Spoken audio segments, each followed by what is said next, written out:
All right, so here we are. Get myself signed in here. And we're on. Okay. All right. All signed up and everything, and get everybody on in here. So you got one person coming in. What's going on, Claire? See the well, and of course, Luca from the Glee Club. Travelers, huh? Oh, that's an interesting concept. Yep. So, in case y'all wondering about the picture that was posted with going live in 5 minutes, meets Toki. Remember, Toki was the one from the Pirates Ahoy reaction that was screaming "Tsunami, tsunami, tsunami." And thing is, she comes from an anime movie from Miyazaki known as Ponyo. Those that don't know that, but yeah, she comes from Ponyo. And remember, CJ was like, "Oh snap! I may have left the portal between the neighborhood and the Ponyo dimension." Yeah. Maybe a robot zombie girl. Okay. Well, they say to each his own there, or her own. Yep. Yeah. Yep. That's where she had come from, and after Scooby Month, she became Brownie's roommate thanks to Uma and CJ. Like, oh, by the way, you have a roommate. Yep. Yep, we'll be seeing Toki in the Cat in the Hat review, or reaction. Um, what's gonna happen? She's gonna come home and be like, "Hey, Brownie, I'm home." Then all of a sudden, she'll come in the room here, and we'll look behind where I'm sitting in front of the wall behind here, and there'll be a portal here, and that portal will lead to Daddy Derek's secret Cool Cat house. Not this was something I kind of made up, though. He does have a house out there in Las Vegas, but um, I thought, well, what if he had a secret house that nobody knew about? And that's the whole use of CJ leaving the portal open so somebody could get there and rescue her and Brownie. Yep. Yes, it was. Yeah, when I was trying to, yeah, she was. Yeah, we do have there is a recording of that there. If I ever get time, I might try to get maybe like a audio bloopers of the robots reaction because of the deleted scenes there. But yeah, she originally was. But what happened as the film was being made, I sort of thought about it, and I was like, well, if Toki showed up like when Brownie was looking for CJ, when CJ ran off to troll Daddy Derek, if Toki showed up and was like, "Oh, I'm sure she'll be back," yeah, then that would imply that she would have been there when Daddy Derek showed up at the house, which she was. But then, with the change of the setting, even for the Cat in the Hat reaction, where Cat in the Hat reaction, it worked better where we hear from her at the very beginning of Cat in the Hat review, reaction. That way, we go right into, you know, brief moment here, and then go right to Daddy Derek's house. Yep, to sort of save on time and get to the main meat of the film. Yeah. Oh yeah, Spirit. I hadn't seen Tortoro. Maybe one day I might. Maybe one day I might end up getting requested to do that one. And I remember the Spirited Away review, but not the whole movie. So maybe if I take a look at the whole movie, maybe there's a possibility I might be able to grasp of what's going on in the movie there. So yeah, I mean, after all, I looked at the whole season of Yu-Gi-Oh and didn't get what I was looking at until Casey explained it to me. So hey, who knows? I might, maybe the second time around I might be able to understand the other films there, like Spirited Away and stuff.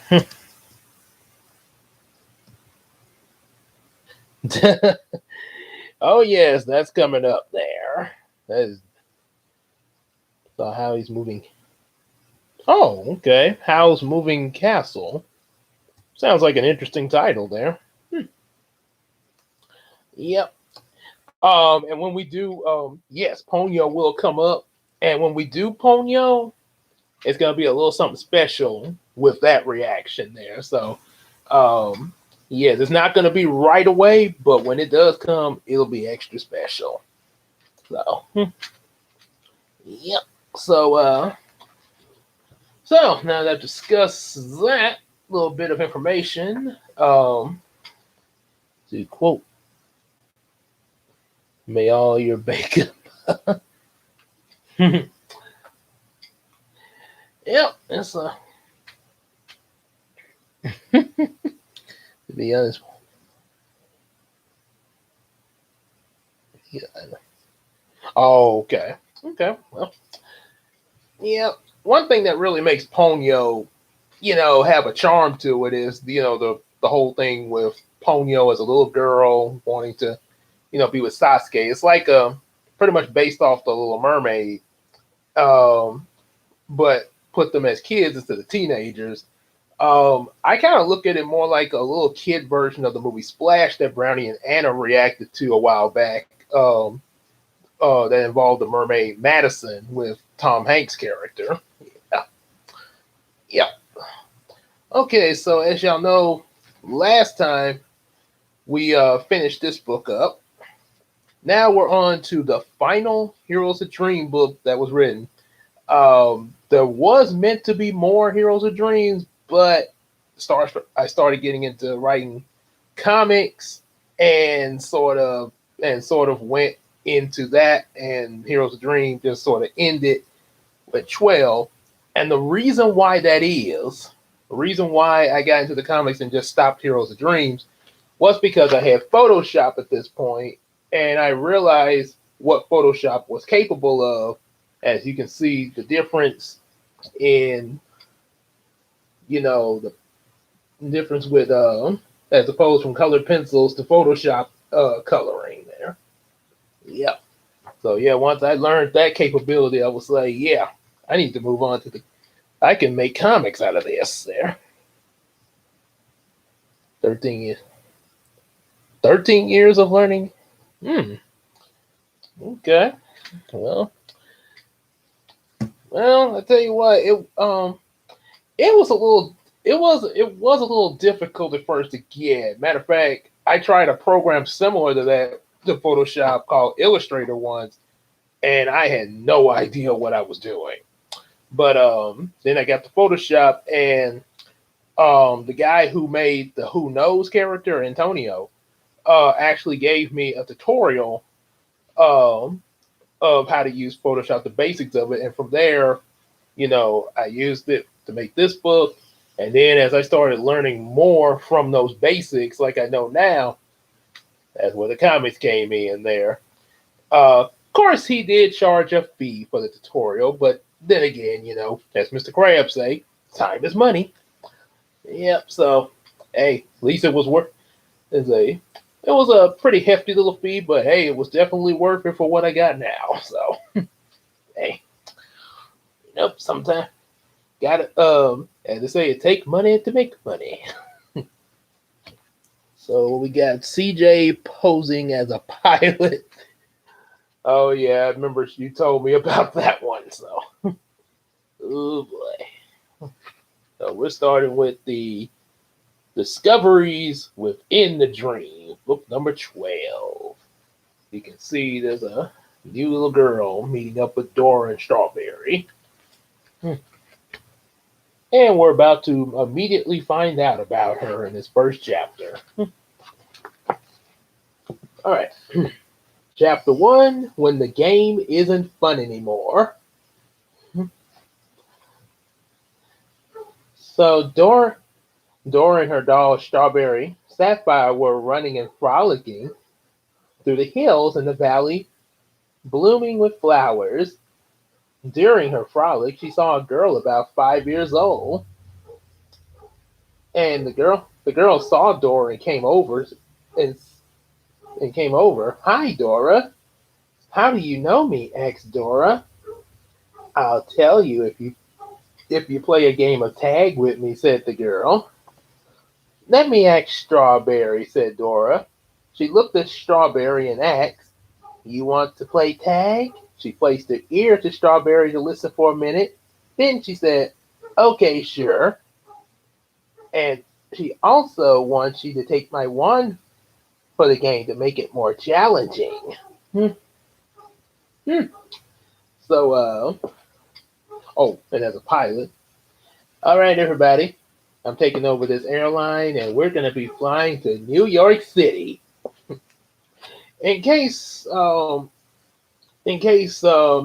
hasn't the doll Strawberry that Dora keeps talking to, you notice Strawberry never says anything back, but Dora responds as if Strawberry is talking to her. Sort of like, when a kid has a teddy bear, sort of like, in Brownie's case. Uh, just say if I was talking with Brownie, I'd be like, hey, Brownie, what do you think of the movie? And I wasn't doing the voice form like, I do in the reaction videos, but I do like this. Uh huh. Uh huh. Oh, you like it, huh? Yeah, it'd be sort of like that. The only the person talking to to them can hear it. Sort of like Johnny and Plank from Ed and Eddie. What's that, Plank? They did what? Where? Get me down from here! Help! Which I gotta admit, in one episode, that kind of got scary because Plank told Johnny something that actually was happening, and I was like, "How? What is in that board of wood?" Mm. Yeah, and the neighbor's dog there. Yeah, they bark pretty loud there. Yeah. Let's see. Oh, it's lag. Stop lagging, YouTube. It's not lagging for anybody else, is it? There.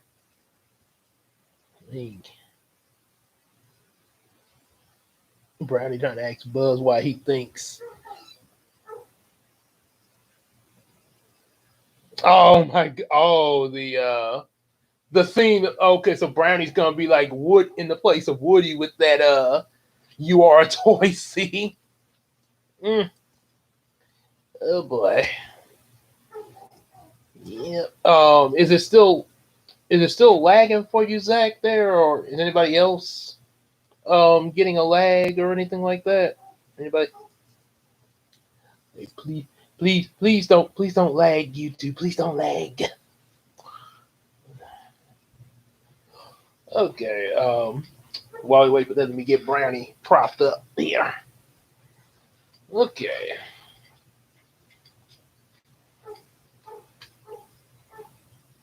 Let me if he. Hmm.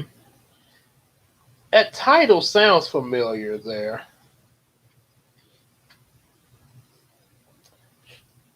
Still late. Oh my goodness. Okay, Claire says no lagging there, so I guess because it's not lagging here. Oh boy, I don't want another Bob Shaw occurrence there. What's up, Swag Tech?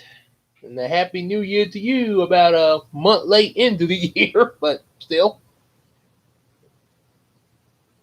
Hmm.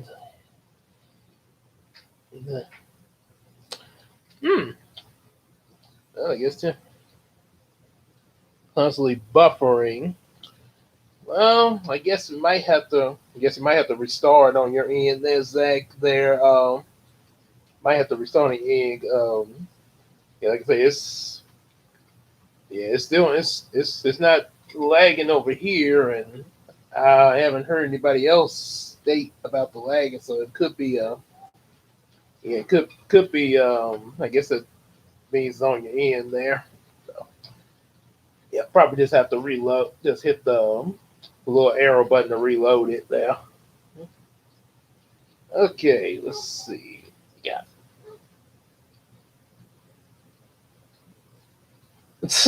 Punch it. Just don't do like Patrick did in SpongeBob when he whammed the computer like a caveman. We have technology. All right, so Brownie talking to Buzz at Toy Scene. Definitely. This caused Dora to change into her civilian form as Nia, and she grinned and said to herself, "She's so sneaky." Hey, well, Nia ran through the valley looking for the girl, constantly hearing her giggling. Suddenly, Nia didn't hear any giggling, and she assumed that the girl was being quiet, making it harder for her to catch her. But suddenly, she heard the girl scream for help. What? Nia ran to where the scream was coming from and found the girl surrounded by three boys in dark hooded robes. And one boy was really tall and looked about 11 years old. Well, the second boy was really short and looked about 5 years old, while the third one looked between the ages of the other two, about 9 years old or so. Where is she? Asked the 11-year-old. I don't know where she is, said the girl nervously. Is that so? Said the 9-year-old. Then he took the one and strawberry away from the girl. And he asked, "How do you explain these?" "I just found those," said the girl. Oh boy. As he said, this is the perfect time to panic. I'm lost. Gabe is gone. They're gonna move from the house in 3 days, and it's all your fault. My fault? If you hadn't pushed me out the window in the first place. Oh yeah. Well, if you hadn't showed up with your little star command and everything like that. Well, right now at the edge of the galaxy is a weapon that only Emperor Zurg would know. I alone know its secret. And you, my friend, are responsible for delaying my rendezvous with Star Command. You are a toy! You're not the real Buzz Lightyear or the Giddy You're an action figure. You are a child's plaything. And you are one sad, strange little puppy. But you have my pity. Farewell to you. Oh, yeah? Well, good riddance, you loony. Oh, my goodness. Mm-hmm. Okay, so let's see what we got.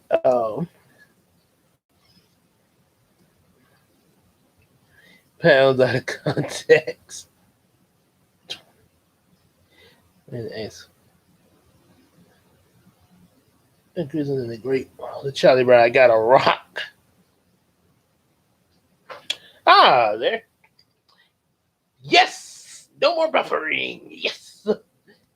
And it's like, you are live streaming! You're not supposed to be buffering for the people that's in here. You're supposed to play for the people. You are supposed to allow the story time. You are one sad, strange little man. Okay, we'll redo. Okay, let's read a little bit more redoing Zach's requests there. And yeah, we'll redo it. Okay.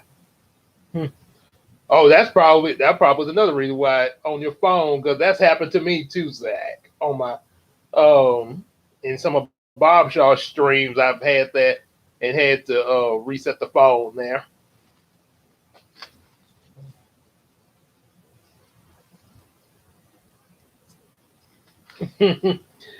Oh, trust me, copyright ain't got nothing on me doing this. In the fight, I just found those, said the girl. And the 5-year-old girl is a and the 5-year-old hit the girl and Nia ran out quickly screaming, leave her alone. Suddenly, the 9-year-old zapped some nearby garden snakes, causing them to turn into giant cobras that surrounded Dorah. Nia! Frozen fear at the sight of the cobras!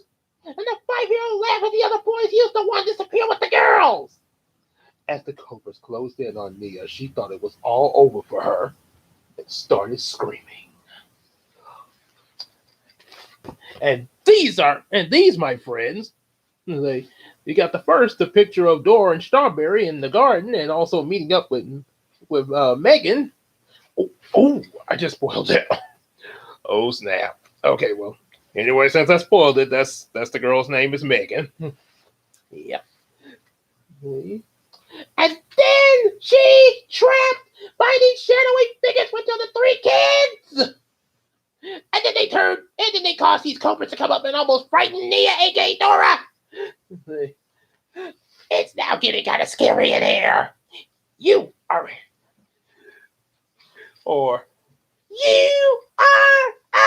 toy. You're not the real Buzz Lightyear. Like you're an action figure.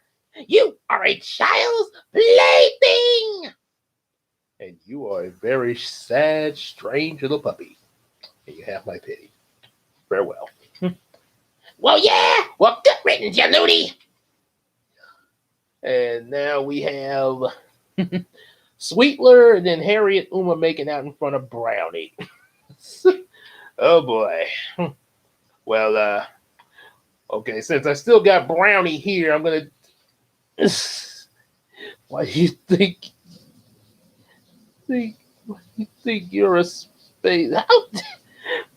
How dare you interfere with my plan against Star Command? Okay, I'm gonna do Claire's first since I got Brownie still sitting here. I'm gonna do Claire's first, and then Sweetler for the Glee Club. Go a little backwards, and we're starting with Chapter 2, Megan. All right. So Nia woke up screaming in her bedroom at about 1 o'clock Sunday morning. She didn't stop screaming until she saw Strawberry next to her, and she made her wand appear to make sure she had it.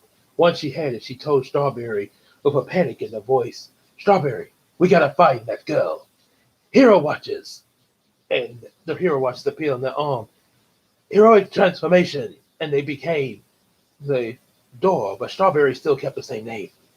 The magical changes of the season, Dorah and Strawberry Sapphire. All right, let's go. On that note, they poofed away. Although Dorah didn't know where the girl was, she and Strawberry somehow ended up appearing in the bedroom of her house. They saw the girl sound asleep in her bed, which had her name written in the headboard, saying Megan. Well, at least we know she's safe, Harry. Ah, indeed, Uma. Shall we?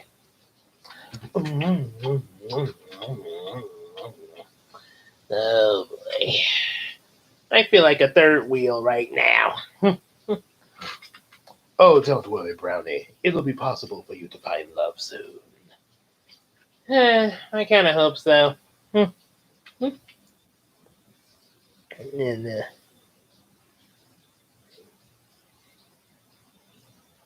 it's a sweet being from She-Ra. Oh, you're so amazing. Oh, you're so amazing. Ooh, you kiss so good. Oh, you kiss so good. Do you need some privacy? It matters not to us. We make love either way it goes, whether we get that or not. Our love can be very public. Okay. Bruh. Oh boy. So, oh boy. Stop making the people in my stream lag, YouTube. Stop it, YouTube. Or I'm gonna go get Sweetler on you. The perfect soldier is exactly as I tell them to. YouTube, You need to stop lagging and do what I tell you. Elena! Dora looked puzzled and whispered to Strawberry, I don't get it. She was kidnapped a minute ago. How did she end up here asleep like this? Maybe those guys are in here somewhere.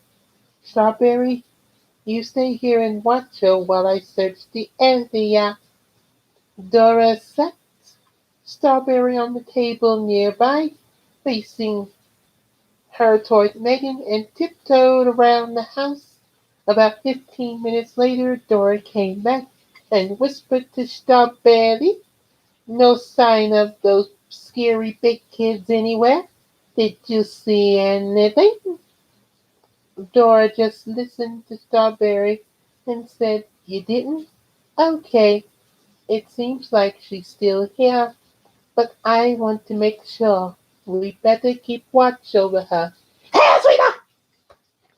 And as you can see in the picture, you got there's a Strawberry Dora and Strawberry keeping watch over Megan to make sure she's safe. And being that they're just little kids, that they're little kids, this looks more adorable for them than it does for a 100-something-year-old vampire like Edward watching a teenage girl named Bella. I like watching you sleep. You're like my own personal brand of heroin. And this is why I put Edward as a villain, part of Mal's army in that video. Yeah. There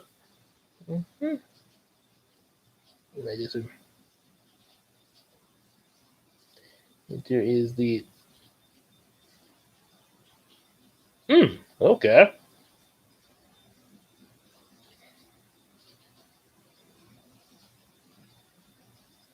Mm.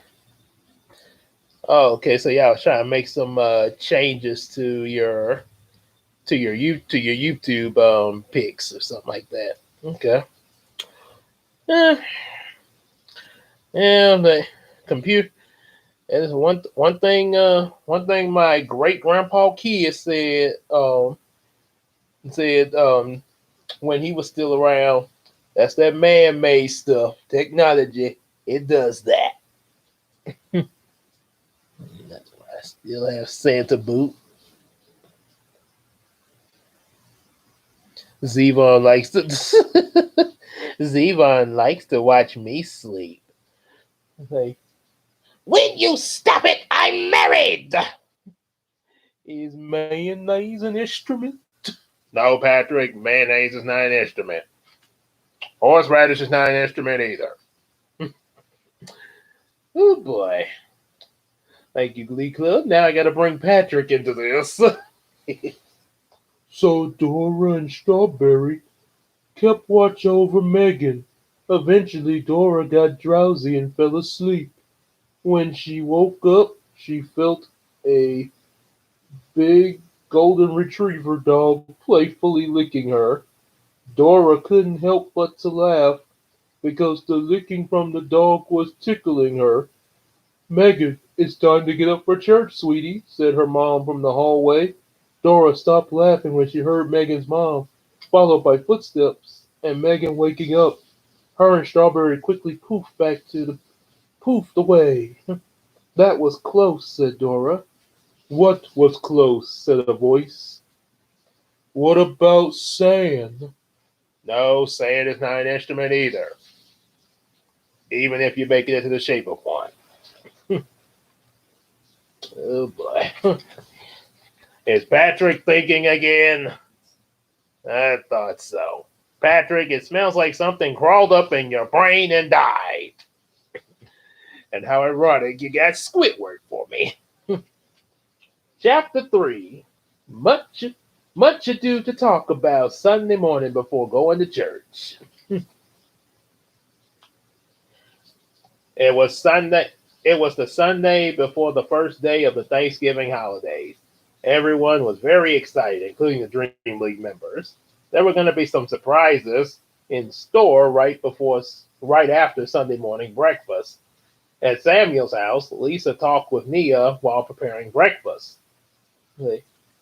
Am I in trouble, Mrs. Princeton? Asked Nia nervously. That depends on your reason for poofing out of your room, young lady, said Lisa. It's kind of hard to explain, but I'll try, said Nia. She paused for a minute, then she began. I don't know how, but Strawberry and I somehow ended up in a place filled with flowers and saw this girl. She asked to play tag with us, but then some crazy big kids came out and took her away. Strawberry and I were back in our room, but we didn't see the girl. So we poofed out of our room to find her. When we found her, we saw that she was okay. But I wanted to make sure that the big scary kids didn't try to come after her anymore. Which which one of you fellas is the real Dirty Dan? Oh yeah. And let's see, we got CJ. Boy, this live stream get to be something else here. CJ trolling her ecstasy. Oh dear. Harry and Harriet.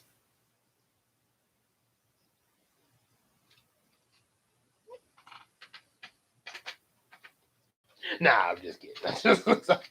I'm about to say, I sense some shooting gonna be occurring. Oh wait, that's right. They don't think much of Xeon. But if it was Peter Pan, as Robert Williams said, we need to duck for cover. Okay, so so trolling her ex Xeon. So Lisa looked concerned at Nia and said, "So I take it that you stayed and watched over this girl all night. Am I correct?" I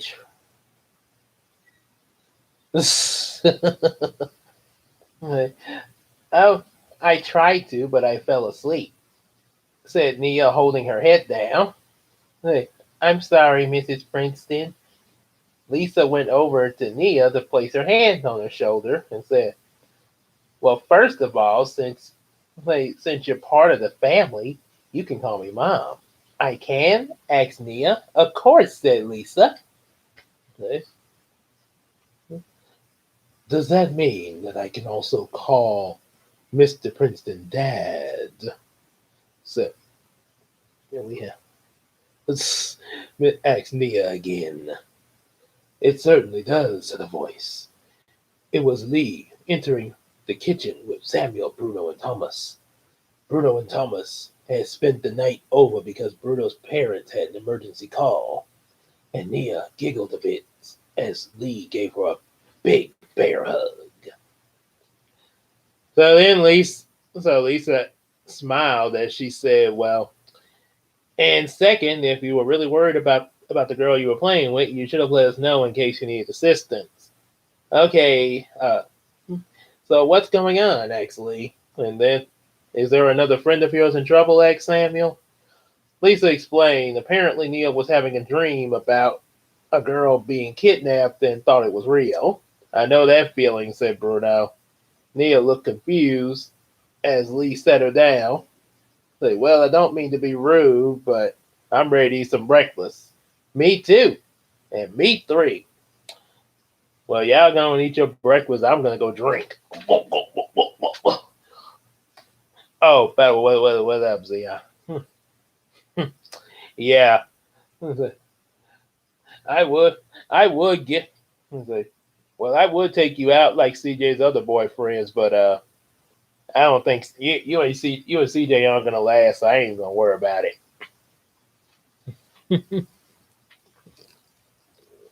Yeah,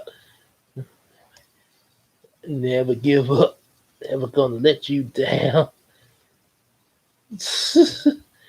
Never gonna let you down. And let's see, we got Brownie. Hang on. Scroll up a little bit. Brownie meeting the reboot squad. And let's see.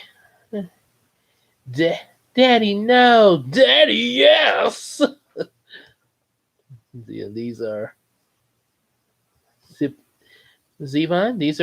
These are my siblings, Harry and Harriet. Guys, this is Zeon, my ex. I want to live. How did that man get past our radar? I'm gonna fix that mistake. How not to have breakfast, but YouTube. Really, YouTube? Why would you take a video like that down? What was in the video that made you take it down, YouTube? Are you serious? It doesn't even that's not even something to be copyrighted. That's just somebody. That's just like Luke is just telling. I did. Darn you, YouTube! You're getting really petty. Oh boy, they took down one of my videos one time. This video I put up about that I had dubbed Evie Spacey, and I said Evie in a soap opera. And now I did re-upload the video, and it should be still up there. But first time it was up there, YouTube took it down. So apparently, Evie being in a soap opera was offensive. On the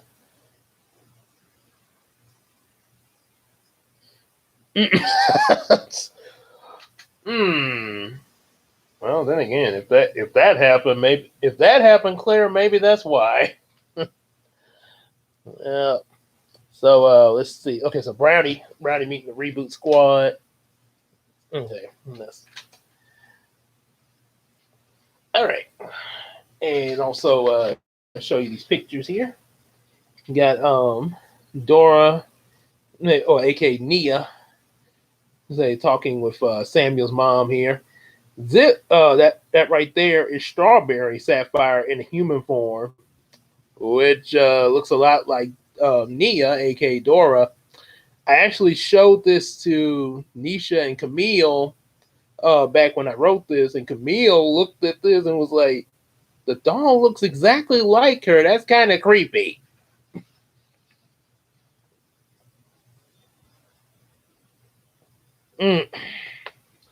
YouTube. And then a nice little family photo here. Say Samuel and his dad with Nia and Strawberry, along with Bruno, and of course, let's see, I think it's Bruno and I think that was Zine there. Zine, I think so, yeah. Oh, Tom, aka Thomas, yeah. Yep, the Finian brothers are also in their human form there, so yep.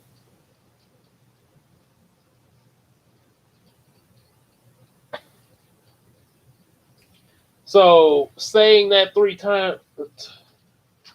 Well, gee, I wonder what happens if I say Beetlejuice 3 times on here. Is there a chance that he would show up and then YouTube would be like, "Oh, you got Beetlejuice in your video. Copyright, copyright, copyright."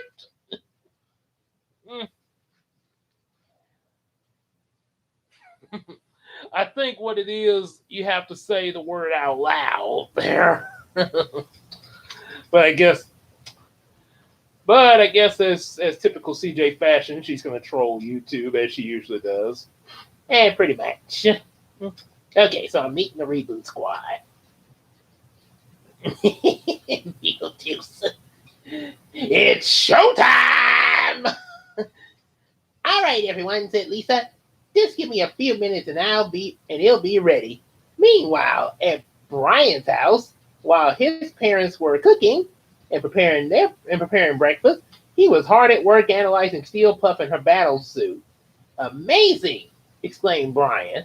It seems that your technology manipulation ability doesn't come from your battle suit. It seems that you're a natural Mercurian technopath.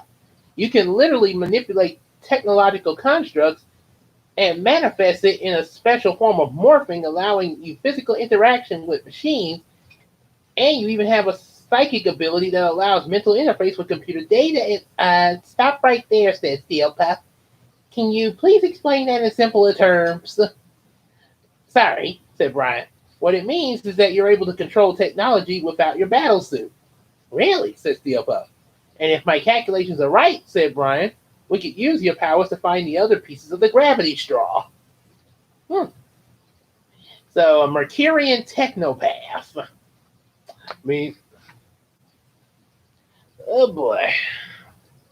And since Claire just mentioned about about Beetlejuice, it's showtime. No, no, no, no, no, no, no, no, no. So Calvin and Franklin, they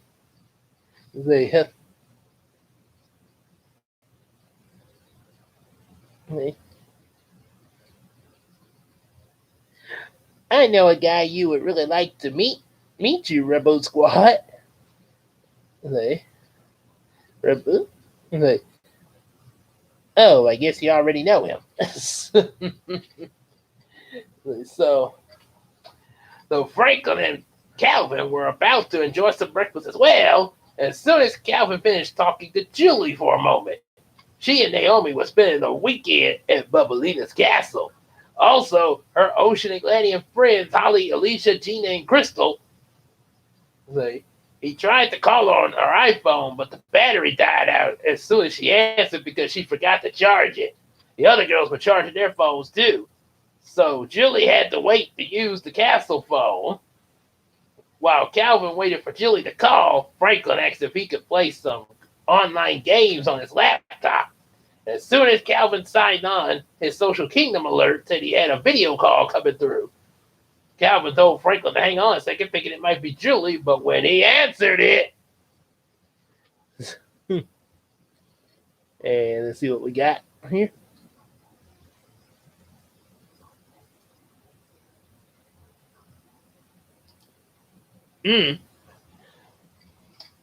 Well, if you sound like a 14-year-old girl, you'd be perfect to play teenagers in a as a voiceover there.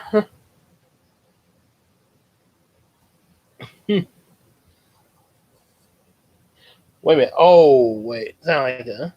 Yeah. Yep. Let's see. Okay, so I called the... Okay, so Todd and the Shadows doing a one-hit Wonderland episode on Daddy Derek. Well, ignorance of the law is wrong. Oh, shut up, Daddy Derek. Okay, so anyway, good morning, Callie Cow, said Caroline, extremely cheery voice.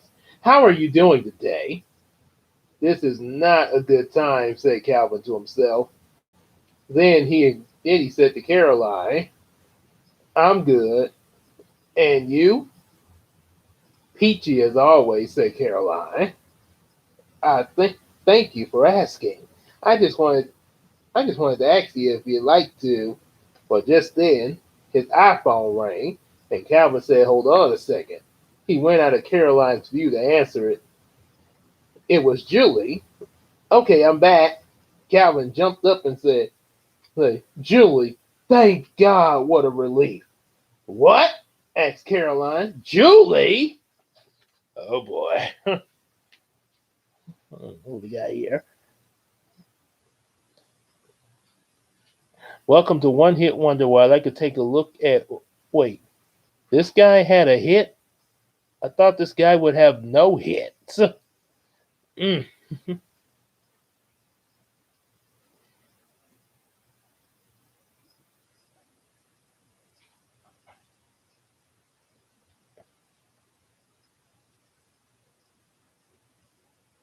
Okay. Making sure I didn't miss no voice suggestions. Okay. Since Daddy Derek was also mentioned there, we'll also do him. Okay. Well, Calvin heard Caroline and zipped over to the laptop and quickly tried to think of something to say. In a split second, he said, "Oh, I mean, thank God, what a relief for living to see another day. God bless." Franklin snickered and said, "Well, aren't you Mr. Popular?" "Not now, Franklin," whispered Calvin. "Calvin!" shouted Caroline. "You got to be kidding me," thought Julie to herself on the other line. "Caroline, I'm going to have to talk to you later," said Calvin. "Wait a minute, I just wanted to ask you to sit next to me during the morning worship service, please." And as you can see, you got the picture of Brian with Steel Puff, aka Mimi, they doing an analysis of her battle suit as well as her powers. And then, and then Cheery Caroline just popping up on Calvin and Franklin. Oh boy.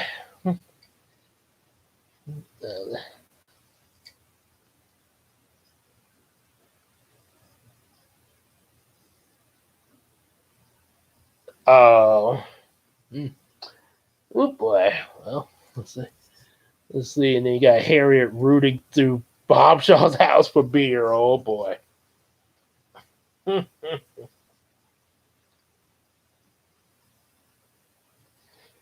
Anywho. "Yeah, sure, whatever," said Calvin, rushing her off. "Gotta go. Bye." Once Calvin ended ended the video call, Caroline folded her arms and grunted, "That Julie better not get any ideas about my cow. She is such a weirdo." Back with Calvin, he went back to talk with Julie. "Okay, I'm back." "Calvin," said Julie, "if she's becoming that obsessed with you, you might need to tell her to give you some space." "Well, I admit her wanting my attention can be a little annoying, but aside from that, I'm pretty sure she's an okay person. I'm just trying to be nice, Julie, as I do to everyone." Maybe too nice, Julie thought to herself. And she said out loud to Calvin, "Just be careful. By the way, did you find out about your mom?" And then, and then I guess Bob Shaw reacted to it. Oh boy. Are you?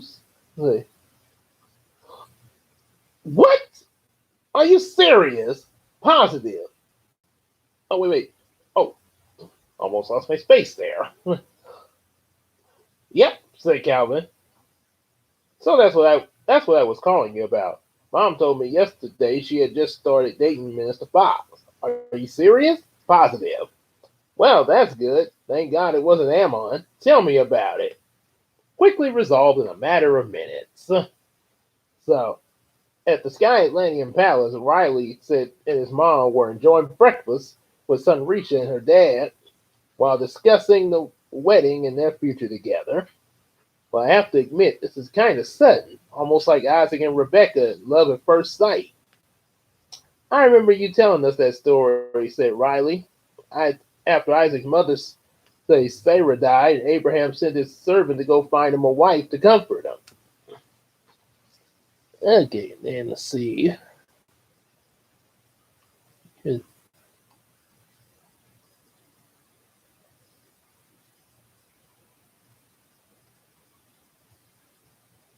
Hmm. You want to Pirates' Lives, huh?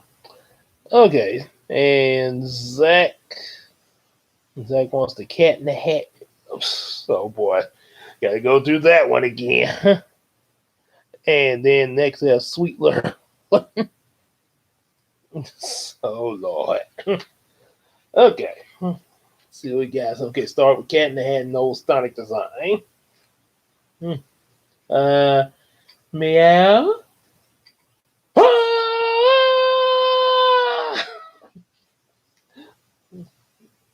A monster? Where? Well, due to Serena, like, due to Serena, I can kind of relate to Isaac, said Sunrisha. At least the part about losing his mother. Okay. Well, and I guess that makes Riley like the servant, said Tavarius. Riley chuckled a bit. Okay. Well, I figured by having you guys marrying each other, that it would allow us to be closer as a family. Well, I'm definitely honored to consider you all as part of my new family, said Tavares. Despite the people in, Despite the people my kingdom has lost, I feel this will really help to give them a new start. I just really hope I can do a good job being a queen, said Valerie. I know that'll be a lot of responsibilities. As you can see, you got Caroline. She's kind of pissed off with Julie there because she thinks Julie moving in on her cow. And there's the palace in the Sky Atlantean castle, and of course Tavares with Sunrisha and Zoe and Riley and his mom Valerie. Yep. What's going on, Case? And oh my goodness, apparently I did there. And Bob Shaw just kicked Harriet out. Say, well, well, what, well, what? Well, you do have wine. Get out of my house! And let's see. Okay, we did the. You know, Sonic. Sonic. It was fun to terrify Brownie, Brownie and Zachary. Let's scare Bob Shaw. Ah! Oh my goodness. And vacation time, huh? Like they say in that Pokemon song. Vacation's where I wanna be. Bunny on the beach with a funny scream. We don't need a holiday, it's time to celebrate. Repeat after me, I need a vacation. Oh boy. Excuse me. And now I gotta do it to that song there. Mm-hmm. And not to mention being a princess, said Sunrisha, or a prince, said Riley too. Then Tavara chuckled and said there's nothing to worry about. If just do your best and I'll help you out. Well, that's a release, said Valerie. However, we're gonna need a name for your human skies. And like Sunrisha's human name is Zoe. Everyone thought for a moment, then Sunrisha said, how about Zachariah? That's an interesting choice, said Valerie. As in the father of John the Baptist. I remember that a story of John the Baptist was the one that told people to prepare for Jesus Christ. And then we got Audrey. Oh boy. Oh yeah. Yeah.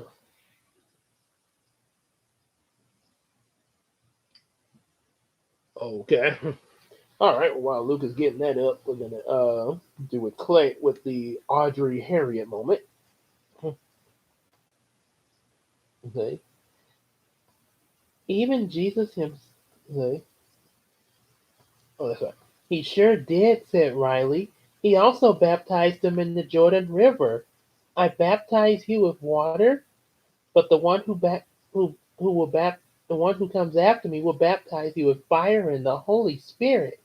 Even Jesus himself got baptized, said Sunrisha, and God descended on him like a dove, saying, this is my son, who I am well pleased, ever so much. Sounds like you kids have been reading your Bible well, said Tavarius. Well, my parents really helped us with understanding the Bible the way we do, said Valerie. So what do you think of having the name Zachariah? I knew a guy named Zachariah. Boy, he really know how to. And well, seeing it starts with a Z, like Sunrisha's human name Zoe, I'll go with that. If you can call me Zach for short, ever so much. Well, you're gonna need a last name to go with that, says Sunrisha. How about Wingrove? It was my maiden name before I married Riley's father, my first husband, Richard Jones. I knew a Richard once, and boy, did he, God rest his soul. He passed away overseas before Riley was born. so I kept the last name Jones. Well, Zachariah Wingrove it is, said Tavares, which will make us a Wingrove family on Earth.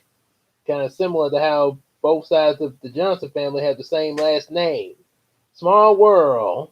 Now all that's left is setting the date. I'm gonna set the date for. I'm gonna set the date for my next date. Okay, that's enough story with you, Harriet. Ever so much. Okay, let's see. Stream Monday night. Yes, I actually do plan to stream Monday. Yeah, that way I can finish this last book as well. Yep. So yeah, I should be on here Monday as well. Okay, let's see who we got next to start chapter 4. I see your message up here, Luca. Mm, of course. Oh boy, make him. Yeah, but I can deal. CJ is okay. Harriet, okay. Which I do know where she's coming. I do know why Harriet is the way she is, but yeah. Thanks a lot, Captain Hook. Hmm. Okay, so we got Sweetler flirting. Okay. All right. With a new pastor. After breakfast, the Dream League and their families and their friends got dressed in their Sunday best and went to the New Beginnings Baptist Church for Sunday school, followed by the morning worship. After tithes and offering were taken up, the Pastor Tracy Adam Johnson introduced a new guest preacher. Let's begin and let the church say amen. Or in my case, Hail Caesar! Oh boy. She took a minute. All right. And as per this particular chapter, um, there's some special voices I'm doing for this particular chapter because of what's in it there. If y'all if y'all don't mind there. Start with Moses' voice. Amen indeed, said Pastor Johnson. Well, as you all know from the past few Sundays ago, Lord placed it on my heart to come from the 12th chapter of the book of Genesis, where we talked about Abraham being told by God to leave his country and his kinfolks, go to a land where he would be blessed and become a great nation. And from there, the Lord had me to continue further. We went through into the 19th chapter where Lot and his family were told to leave to save them from the destruction of Sodom. For those of you who missed Bible study last night, I announced that the Lord has spoken to me to move from here and go pastor at the Rising Faith Baptist Church in Hot Springs, Arkansas.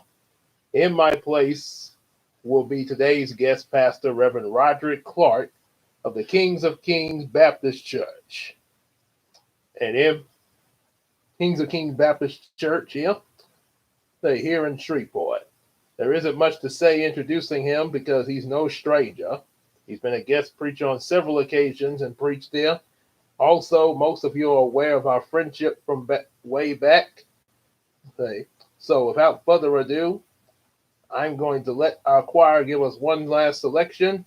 And after that, the next speaking voice you will hear will be none other than Pastor Roderick Clark. And then, of course, you see the picture of the church again there. Yep. There you go. Okay, you got Audrey and CJ. Oh boy. Well, at least CJ's a little bit more tame there. Okay. Okay, we can go into Audrey and CJ. Okay. That'll work. Okay, so this time okay, the Audrey voice. Okay, so this time I'll be reading with CJ. Are you ready, CJ? ever so much. Yeah, I suppose I am. Whatever. So everyone applauded, and the choir stood up and started singing "He Reigns." During the song, the congregation was lifted up in the spirit. They praised and worshiped the name of God. Nia, Mia, Franklin, and Thomas were very moved by this spiritual experience. They joined in with the singing, lifting up their hands and shouting praises to God. And then it was time for the sermon. Pastor Clark stepped up to the podium and in the pulpit and he preached from Genesis 41, verse 38 to 35, explaining how Joseph the dreamer, Joseph the dreamer rose to power. Oh, really? What kind of power did he get? Well, as he explained, he talked he talked about how Joseph was a dreamer growing up and how he dreamed of the sun and the moon and 11 stars bowing to him ever so much. Oh, wow. So he practically had the galaxy bowing to him? Pretty much. It's a metaphorical term, but yeah, that pretty much was in the dream. But, okay, so after being sold to Egypt by his brothers, oh my goodness. I've known something like this in the 1930s of this whole slavery. Ooh. The Pharaoh was, he eventually started interpreting dreams, which included the Pharaoh's dream at that time. Pharaoh was so impressed that he placed Joseph over his household. And just like Joseph's dreams, the people in Egypt bowed to him. Oh, I think I get the metaphor now. Hmm. Well, Nia was very curious about this sermon. She started getting an idea of what a dream was, but at the same time, she wondered if all dreams came true. Oh, so basically, you're telling me that this is that Nia doesn't know about the concept of dreams? Well, she is very young, so this is a way of her learning about it. Hmm. Okay, yeah, we need to see where that goes. Hmm.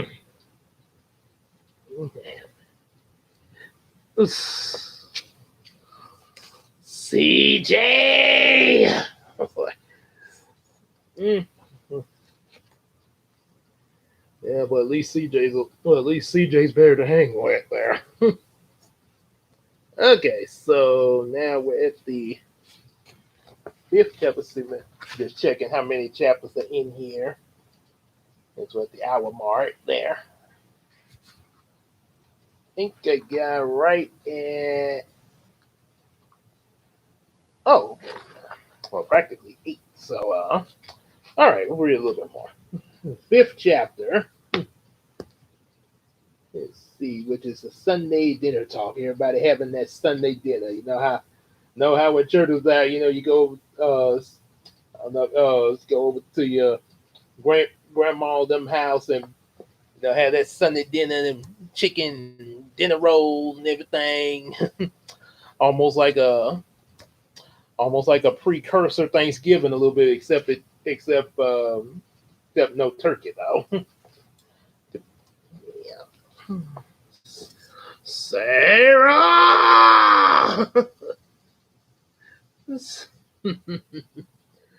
So we got Blue Falcon from Scooby Doo. Oh, from Scoob. Oh, gotcha. All right, I think I remember that voice.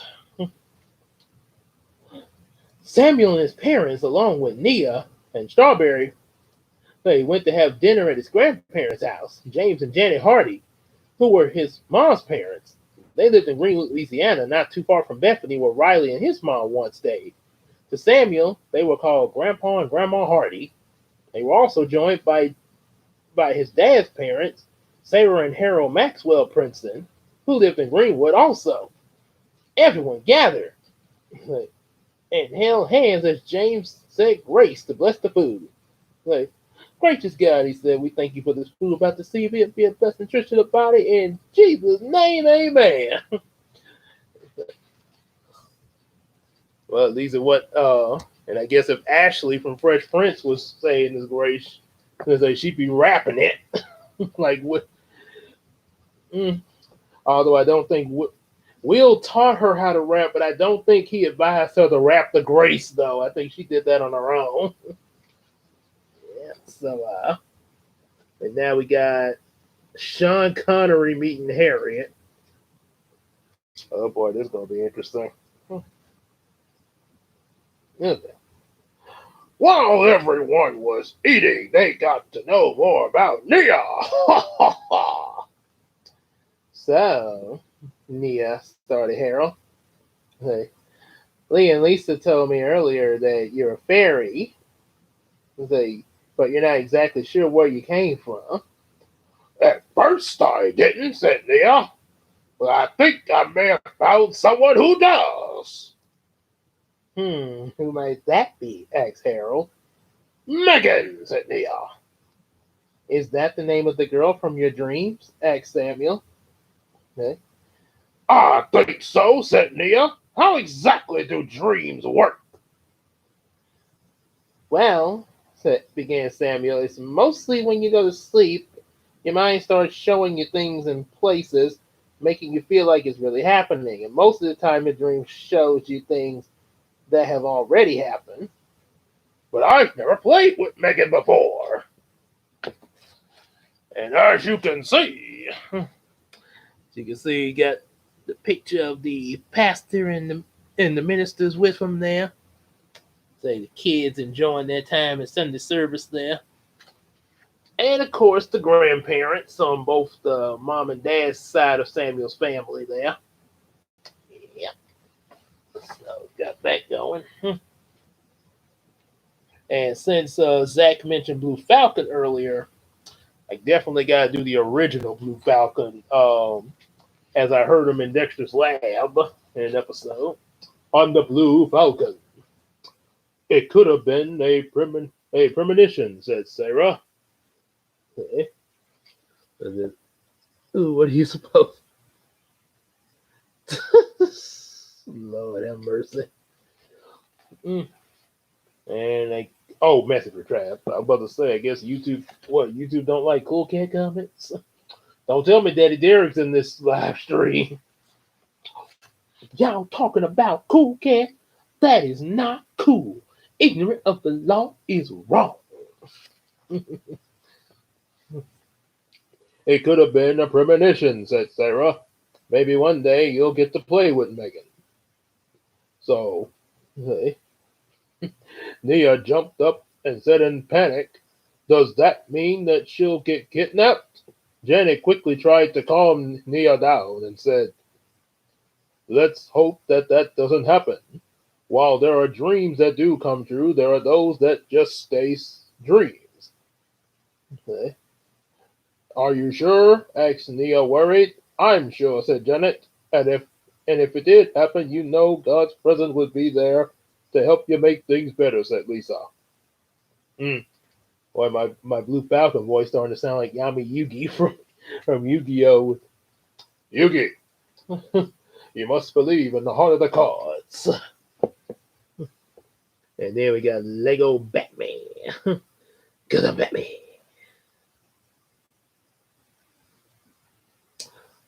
That is, you never know. YouTube kind of acts funny, sort of, and oh yeah, about that, yeah, yeah. YouTube kind of acts funny sometimes there, because I mean that. I remember Bob Shaw had problems trying to get those Descendant movies up, and several other movies recently. Until the last few reviews, he got up with no problem, but. Yeah, I kind of think we're like the underground YouTubers there. Yep, kind of raising to the surface. Okay, so Lego Batman. Lego. I'm Batman. Okay. Just like Pastor Clark mentioned about Pharaoh's dream that Joseph interpreted, added Lee. I remember having to teach on that story in our men's Sunday school class last year. After a little while of talking about the sermon, Nia asked, so have any of you had dreams that came true? Well, began James, back in the 40s, when Harold and I started hanging out together, we always dreamed of being detectives. We would often try to solve crimes that we'd hear on the news. We even came up with code names for ourselves. You mean like secret identities? Asked Samuel. Not quite, said Harold. But as you kids would say, they were pretty cool. James explained. I was Detective Goodharty, and Harold was a Detective Smooth Cat Max. Of course, when Lisa and I joined the agency, I felt the agents they should have a secret identity, said Lee. Of course, none of them are as cool as me, and I have a much better secret identity because I'm Batman. Oh boy! So you mean to tell me you've never told anyone your secret identity before? No. Ha! Try every girl he's ever dated. What? Oh, I'm Bruce Wayne, and I like you. Let me tell you my big secret. Oh, you're one to talk, Mr. Mind Eraser. I will freeze breath your face right off. No, you won't. Nah, you're right. Let's go. Up top. Yeah. And Sean Connery singing. Oh my God. Sean Connery gonna be singing this, huh? Well, I guess I gotta get my singing voice on. Okay. Ha ha ha ha ha. Me me me me me me me me me me me me.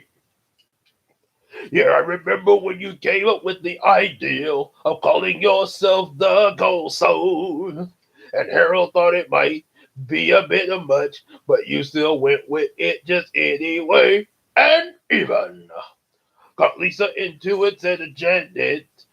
Even you had a secret identity too, Mom? Well, not intentionally, but I was very skilled at disguises, so Lee started calling me his golden chameleon.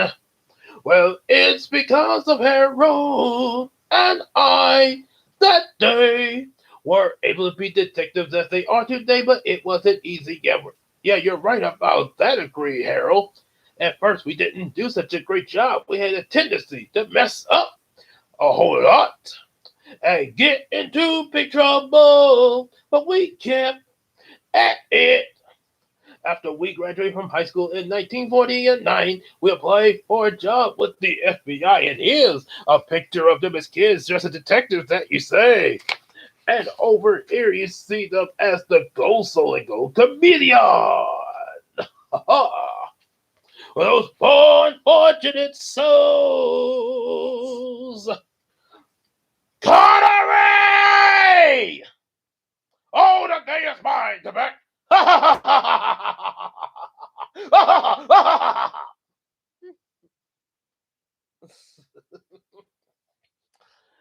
Oh boy, so that okay, so we had that. Yeah. Disappointed there were only two ads for them. Oh, okay. Maybe they changed some of that because of what's going on there. I'm just saying, because a lot of stuff different with how they doing stuff. So never know. But oh my, and now boy Sean Connery gonna get his vocal up. We thought our dream. Meanwhile, we thought our dreams would come true on the spot, said James. We prayed and marched toward the office with our heads held high, picturing our great breakthrough. So does that mean your dream came true? Asked Nia. Sadly, no, said Harold. At least not right away. Then we kept trying several times, but we kept on getting rejected. It was because we had screwed up several cases back when we were kids, and also due to the racial segregation laws back then. What is racial segregation? Asked Nia. It's the separation of humans and racial or other ethnic groups. Sarah explained more. Here in America, during those early years, there was segregation. The separation of white and black Americans, which was why the FBI didn't think that we were good enough to work alongside them. So after that, we took up jobs as janitors in the downtown Shreveport police station, thinking one day we could get on the force. And from there become detectives in 1961. The job transfer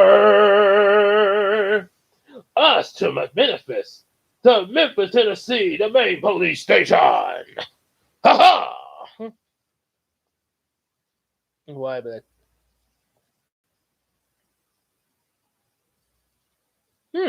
Oh, okay. Hey, and good night to you, Claire. Guess you can catch the rest of chapter 5 on the replay there. And yeah, we'll finish up chapter 5 there, and we'll be closing out there. Got a little bit more. And okay. Yeah, one one thing I one of the things I know there are some differences with the live action 2019 that a lot of people point out, because of the live action, how the animals are as opposed to the animated version. But, they did do some things that kind of was like an amplification to the animated version, like a lot of the singing of the songs. Timon and Pumbaa actually, oh, okay. See you later, Case. Yeah. But Timon and Pumbaa actually surprised me in the live action version because I was not expecting them to sing as strong as they did. They was They was.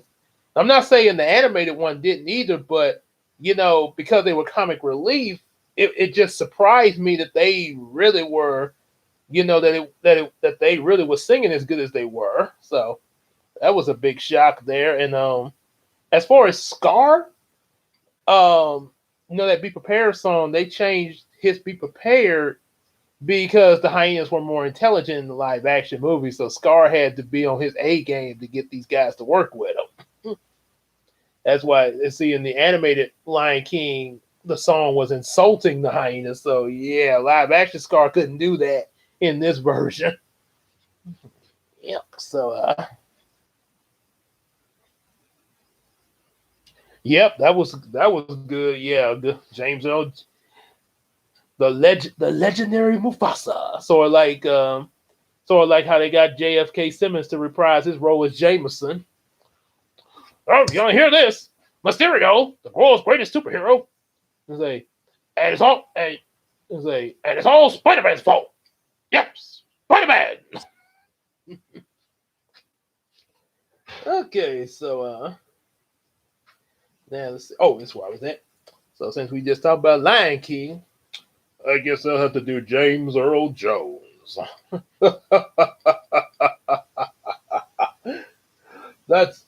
That's where they met Sarah and I, said Janet.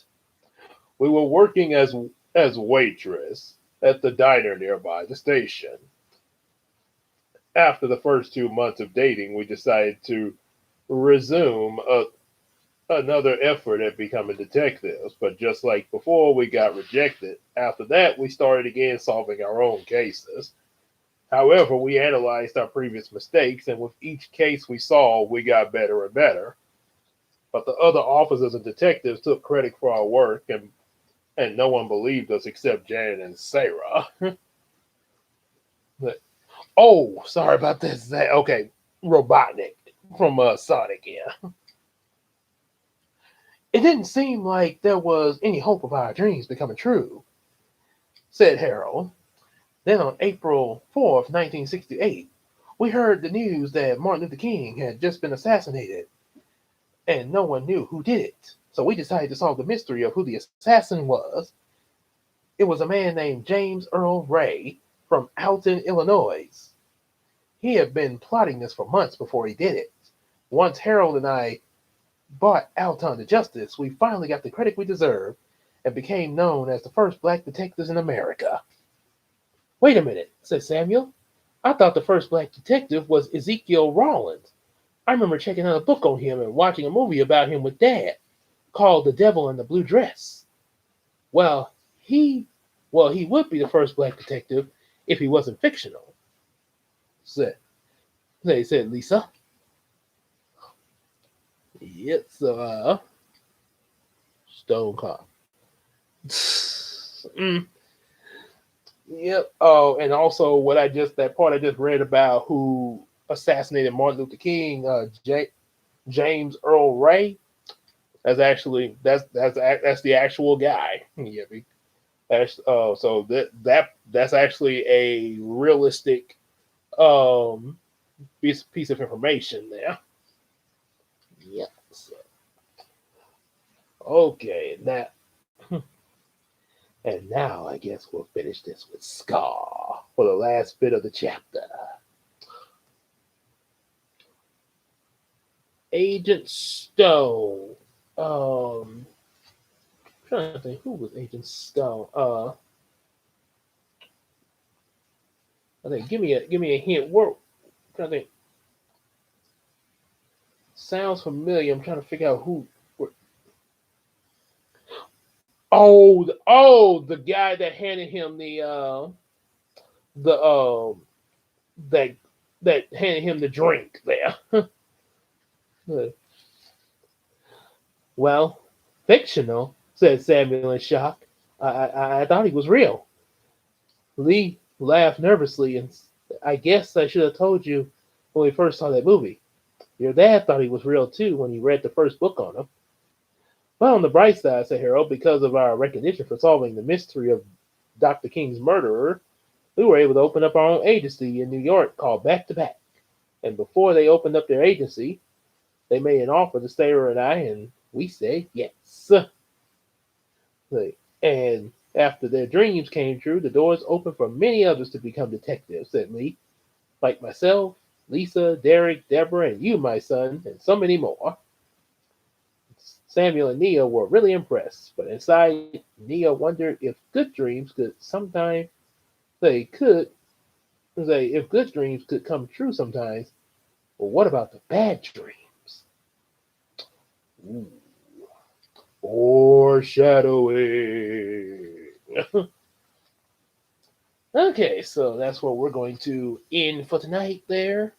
Um, so tomorrow we'll be finishing up the remaining chapters of this book here. Yep, we'll be finishing up the last few chapters, which will be the completion of what I have of Heroes of Dreams. So that'll be it, and we will see y'all then there. Put my bookmark here. We'll see you guys tomorrow. Same hero time, same hero place. Same back time, same back channel. See you later.